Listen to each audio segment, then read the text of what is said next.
हिंदू धर्म का एकमात्र धर्म ग्रंथ है वेद। वेद के 4 भाग है ऋग, यजु, साम और अथर्व। वेदों का सार है उपनिषद और उपनिषदों का सार है गीता। महाभारत, रामायण, पुराण, स्मृति ग्रंथ और सूत्र ग्रंथ को धर्म ग्रंथ नहीं माना जाता है। रामायण, महाभारत और पुराण इतिहास ग्रंथ है तो स्मृतियाँ और सूत्र ग्रंथ में वेदों की ही बातों का अपने अपने तरीके से विस्तार किया गया है। आइए जानते हैं वेदों की वे 10 बातें जो हमारे जीवन को सदैव नया आयाम देती आई है और देती रहेंगी। समगच्छध्वम संवदध्वम, अर्थात साथ चले मिलकर बोले, उसी सनातन मार्ग का अनुसरण करो जिस पर पूर्वज चले हैं।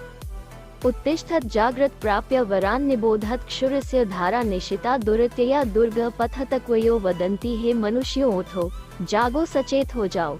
श्रेष्ठ ज्ञानी पुरुषों को प्राप्त उनके पास जाकर के ज्ञान प्राप्त करो। त्रिकालदर्शी ज्ञानी पुरुष उस पथ तत्व ज्ञान के मार्ग को छुरे की तीक्ष्ण लांघने में कठिन धारा के सदृश दुर्गम घोर कठिन कहते हैं। प्रथमेनाजिता विद्या द्वितीयेनाजितम धन तृतीयेनाजितः कीर्तिः चतुर्थे की करिष्यति। अर्थ, जिसने प्रथम अर्थात ब्रह्मचर्य आश्रम में विद्या अर्जित नहीं की, द्वितीय अर्थात गृहस्थ आश्रम में धन अर्जित नहीं किया, तृतीय अर्थात वानप्रस्थ आश्रम में कीर्ति अर्जित नहीं की, वह चतुर्थ अर्थात संन्यास आश्रम में क्या करेगा। विद्या मित्रम प्रवासेषु भार्या मित्रम गृहेषु च रोगस्य चौषधम मित्रम धर्मो मित्रम मृत्स्य च।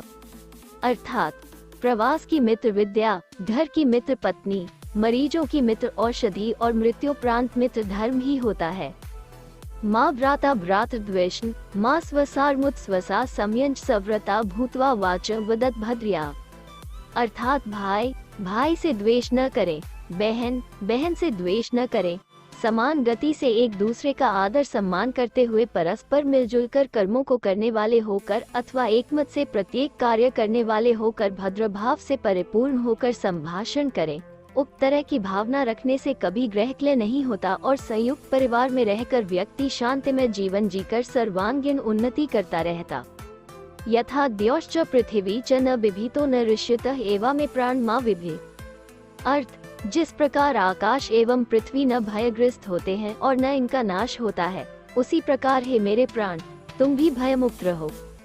अर्थात व्यक्ति को कभी किसी भी प्रकार का भय नहीं पालना चाहिए। भय से जहाँ शारीरिक रोग उत्पन्न होते हैं वहीं मानसिक रोग भी जन्मते हैं। डरे हुए व्यक्ति का कभी किसी भी प्रकार का विकास नहीं होता। संयम के साथ निर्भीकता होना जरूरी है। डर सिर्फ ईश्वर का रखें। अलसस्य कुतः विद्या अविद्यस्य कुतः धनम अधनस्य कुतः मित्रम अमित्रस्य कुतः सुखम।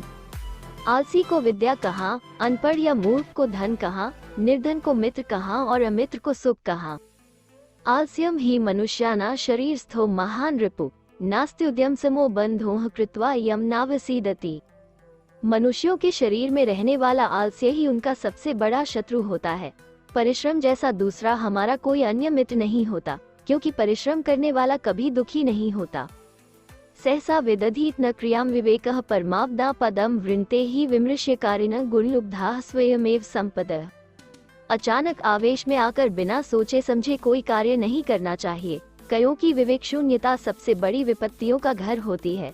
इसके विपरीत जो व्यक्ति सोच समझकर कार्य करता है, गुणों से आकृष्ट होने वाली माँ लक्ष्मी स्वयं ही उसका चुनाव कर लेती है।